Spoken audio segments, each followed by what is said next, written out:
হুমকি চুমকি দিয়ে একটা পায়তারা চালাচ্ছে। এই পায়তারা কোনো কাজ হবে না। কেন হবে না জানেন? এই দেশের মানুষ জানে যে ওই যদি পায়তারা করে অন্য অন্য লোকদের যদি আইনা এই দেশের মধ্যে একটা সুশাসন করবো বা একটা এইটা খামাকে ভুয়া। ওই যে পাবলিক ওই আইসা হুমকি চুমকি দিবে, এই হুমকি দিয়ে কাজ হবে না। আসতে বলে যদি সাহস থাকে ওই 1 লক্ষ মানুষ নেব আর আমরা 100 থাকবো ইনশাল্লাহ। ওই 100 আমরা প্রতিবাদ করবো ইনশাল্লাহ। দেখি পারি কিনা। শেখ হাসিনা তো আবারও ক্ষমতায় আসছে, কখনো না।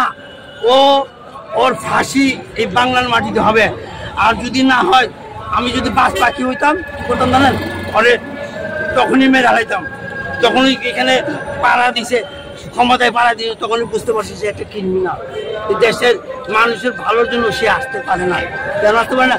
ওই আসছে একমাত্র জনগণের ওই ওর বাপমার প্রতিশোধ নেওয়ার জন্য। ভালো ভালো লোকদের যে দৈরা ফাঁসি দিব, ওর বিরুদ্ধে কথা বললে ওকে ফাঁসি দিব, ওর মারবো ধরবো, ওর রাজনীতি চালিয়ে। ওই যে জানে যে আমার এখানে কেউ নাই, বাপ নাই, মা নাই, ফ্যামিলি নাই।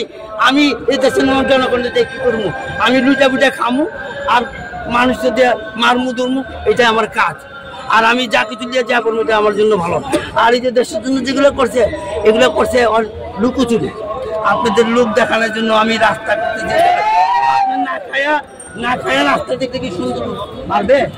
আপনি পেটে যা ভাত দিবেন না, আমাকে টাকা পয়সা লুট করে ওই ইলেকট্রিক বিল, গ্যাস বিল, পানি বিল আর বিভিন্ন রকম সার্ভিস বাড়াই দিয়া আজকে জনগণকে বিজ্ঞান